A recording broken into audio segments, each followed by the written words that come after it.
जीवन में मनुष्य के 4 पड़ाव आते हैं। पहला है बचपन।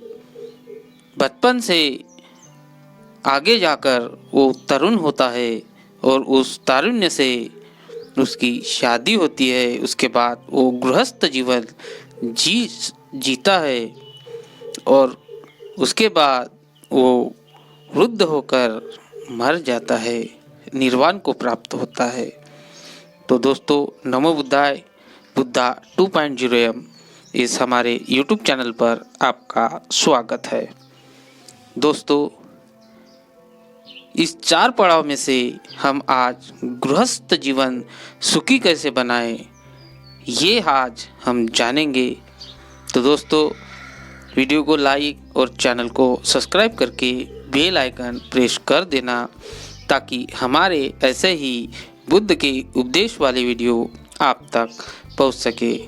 हमारे चैनल का यह मकसद है कि हम बुद्ध के उपदेश आप तक पहुंचा सके और लोगों में बुद्ध ज्ञान आ सके। जीवन जीने के लिए बुद्ध ज्ञान की आवश्यकता जरूर है।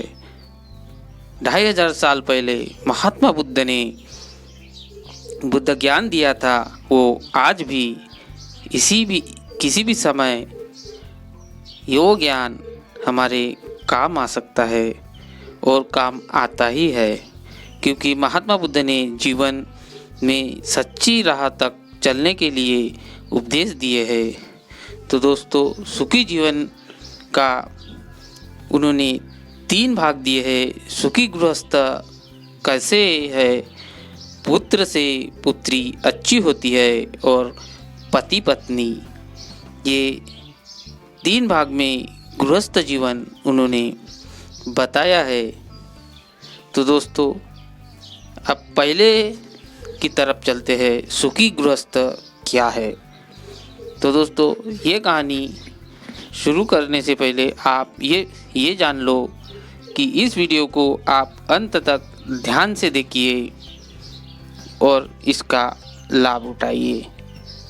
तो दोस्तों, एक बार अनाथपिंडक जहाँ भगवान बुद्ध थे वहाँ आया, अभिवादन किया और एक ओर जाकर बैठ गया। अनाथपिंडक जानना चाहता था कि गृहस्थ कैसे सुखी रह सकता है। तदनुसार अनाथपिंडक ने भगवान बुद्ध से प्रार्थना की कि वे उसे गृहस्थ जीवन के सुख रहने का रहस्य समझाए।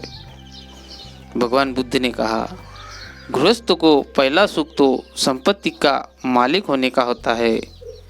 एक गृहस्थ के पास प्रामाणिक तरीके से, न्यायता, बड़े परिश्रम से, बाहुबल से पसीना बहाकर कमाया हुआ धन होता है। इस विचार से कि मेरे पास न्यायता अर्जित धन है, उसे प्रसन्नता होती है।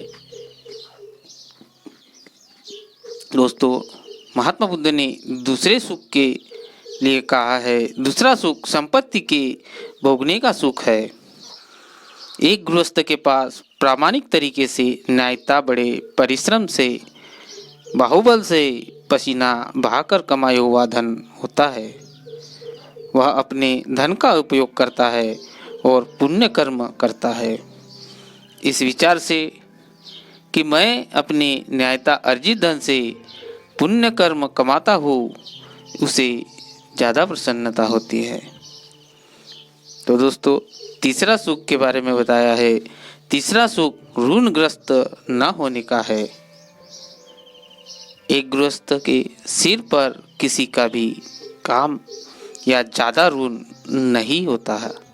इस विचार से कि मेरे सिर पर कोई किसी का भी ज़्यादा ऋण नहीं है, तो उसे प्रसन्नता होती है। तो महात्मा बुद्ध ने चौथे सुख के बारे में कहा है। चौथा सुख दोष रहित होने का है।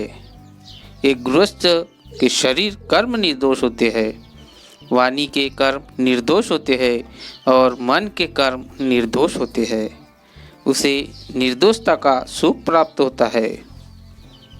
अनाथपिंडक, निश्चय से ये 4 सुख ऐसे हैं जिन्हें यदि गृहस्थ प्रयास करे तो प्राप्त कर सकता है। तो दोस्तों, ये 4 सुख महात्मा बुद्ध ने अनाथ पिंडक को समझाते हुए बताए कि आदमी को सुख कैसे मिल सकता है। ये 4 बातें ध्यान में रखकर ही आदमी को सुख मिल सकता है। तो दूसरे पड़ाव के बारे में जानते हैं। पुत्री पुत्र से अच्छी हो सकती है। जिस समय भगवान बुद्ध श्रावस्ती में ठहरे हुए थे, कौशल नरेश प्रसेनजीत उनके दर्शनार्थ आया। जिस समय कौशल नरेश प्रसन्नजीत भगवान बुद्ध से बातचीत कर रहा था, राजमहल के एक दूत आया और उसने आकर राजा के कान में सूचना दी कि मल्लिका ने पुत्री को जन्म दिया है। राजा बड़ी दुखी हुआ और उदास हो गया। भगवान बुद्ध ने राजा से उसकी दुखी होने का और उदास होने का कारण पूछा, तो राजा ने महात्मा बुद्ध को बताया, उसे अभी अभी यह प्रसन्नता करने वाला समाचार मिला है कि रानी ने एक पुत्री को जन्म दिया है। तब उस समय भगवान बुद्ध ने इसी की चर्चा करते हुए कहा, महाराज, यह हो सकता है कि पुत्री पुत्र से भी अच्छी निकले। वह बुद्धिमती हो, बुद्धिमान हो, सुशील हो और पति के माता पिता की सेवा करने वाली हो। एक अच्छी लड़की हो सकती है। और हो सकता है कि जिस पुत्र को वह जन्म दे वह बड़े काम करे, बड़े राज्य का शासक हो। श्रेष्ठ माता का इस प्रकार का पुत्र अपने देश का नेता हो, ये भी हो सकता है। तो आप नाराज और उदास ना हो, क्योंकि पुत्र और पुत्री एक समान होती है। तो दोस्तों, महात्मा बुद्ध ने तीसरे बात कही है, पति और पत्नी। एक समय भगवान बुद्ध मथुरा और नीरजा के बीच के महापथ से चले आ रहे थे। बहुत से गृहस्थ तथा उनकी पत्नियां मथुरा नीरज के बीच के महापथ से चली आ रही थी।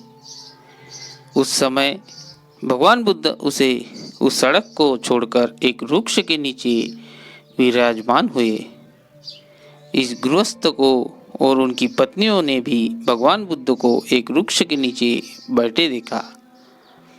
तो वह जहाँ तथागत विराजमान थे वहाँ आए, आकर अभिवादन किया और एक ओर बैठ गए। उन्होंने तथागत से पूछा कि पति पत्नी का आपस का ठीक व्यवहार कैसा होना चाहिए।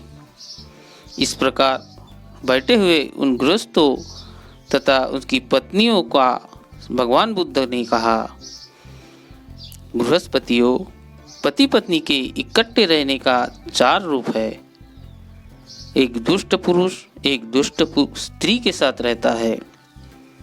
दूसरा, एक दुष्ट पुरुष एक देवी के साथ रहता है। तीसरा, एक देवता एक दुष्ट स्त्री के साथ रहता है। और चौथा, एक देवता एक देवी के साथ रहता है। हे गृहस्पतियों, एक पति हत्या करता है, चोरी करता है, व्यभिचार करता है, झूठ बोलता है, नशीली चीज़ों का सेवन करता है, दुष्ट है, पापी है, लोभ युक्त है, मन से गृहस्थ जीवन व्यतीत करता है, सदाचारियों को कटु वचन बोलता है और गालियाँ देता है। उसकी पत्नी भी हत्या करती है, चोरी करती है, व्यभिचार करती है, झूठ बोलती है, नशीली चीज़ें पीती है, दुष्ट है, पापी है, लोभ युक्त मन से गृहस्थ जीवन जीती है, सदाचारियों को कटु वचन बोलती और गालियाँ देती है। हे गृहस्पतियों, इस प्रकार एक दुष्ट पुरुष एक दुष्ट स्त्री के साथ रहता है और वो दुष्ट ही होते हैं। दूसरा कारण बताते हुए कहा, हे गृहस्पतियों, एक पति हत्या करता है, चोरी करता है, व्यभिचार करता है, झूठ बोलता है, नशीली चीज़ें का सेवन करता है जैसे कि शराब, दुष्ट है, पापी है, लोभ युक्त मन से गृहस्थ जीवन व्यतीत करता है, सदाचारियों को कटु वचन बोलता है और गालियाँ देता है, लेकिन उसकी पत्नी ना हत्या करती है, ना चोरी करती है, ना व्यभिचार करती है, ना झूठ बोलती है, ना नशीली चीज़ों का सेवन करती है, ना दुष्ट है, ना पापी है, न लोभ युक्त मन से गृहस्थ जीवन व्यतीत करती है, न सदाचारियों को कटु वचन बोलती है और ना गालियाँ देती है।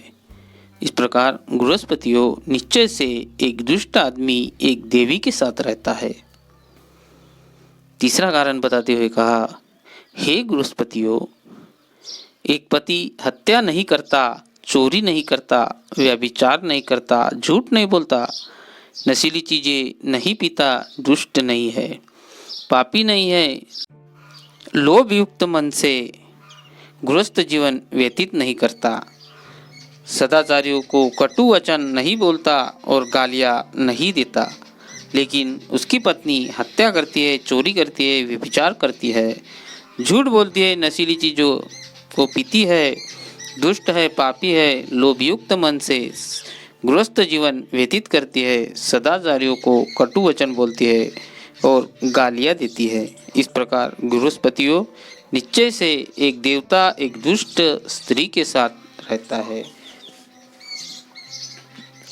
चौथा कारण बताते हुए कहा, हे गृहस्पतियों, एक पति पत्नी न हत्या करते हैं, न चोरी करते हैं, न व्यभिचार करते हैं, न झूठ बोलते हैं, न नशीली चीज़ों पीते हैं, न दुष्ट है, न पापी है, न लोभ युक्त मन से गृहस्थ जीवन व्यतीत करते हैं, न सदाचारियों को कटु वचन बोलते हैं, न गालियाँ देते हैं। इस प्रकार गृहस्पतियों निश्चय से एक देवता एक देवी के साथ रहता है। गृहस्पतियों पति पत्नी के इकट्ठे रहने के ये 4 रूप है। तो दोस्तों, ये 4 रूप आपको कैसे लगे और ये उपदेश आपको कैसा लगा, ये हमें नीचे कमेंट में ज़रूर बता देना। और वीडियो अगर अच्छा लगा हो तो इसे शेयर ज़रूर करना और वीडियो को लाइक और चैनल को सब्सक्राइब करके बेल आइकन प्रेस कर देना, ताकि हमारे आने वाले वीडियो आप तक सबसे पहले पहुंच सके। तो दोस्तों, आप जहां भी रहे खुश रहे और खुशियां बांटते रहे। तब तक के लिए नमो बुद्धाय, जय भीम।